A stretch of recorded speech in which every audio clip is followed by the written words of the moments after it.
દેશના બંધારણના ઘડવૈયા એવા ડોક્ટર બાબા સાહેબ ભીમરાવ આંબેડકરજી નું જે પ્રમાણે લોકસભાની અંદર અમિત શાહ દ્વારા જે પ્રમાણે ટિપ્પણીના શબ્દો દ્વારા જે પ્રમાણે ટીકા કરવામાં આવી, સમગ્ર ભારત દેશની જનતા એ ખૂબ દુઃખી થઈ કે આવો એક વ્યક્તિત્વ ધરાવતી વ્યક્તિ કે જેને દેશનું બંધારણ આપ્યું,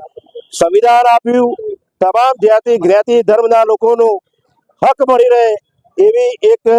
સંવિધાન બનાવ્યું છે ને એવા વ્યક્તિનું અપમાન આજે ભારત દેશ અને ગુજરાત ક્યારે પણ સહન નહીં કરી શકે। આ બાબતને લઈને આજે અમિત શાહના વિરોધની અંદર અમિત શાહ રાજીનામું આપે, ભારતીય જનતા પાર્ટીના ગૃહમંત્રી એવા અમિત શાહ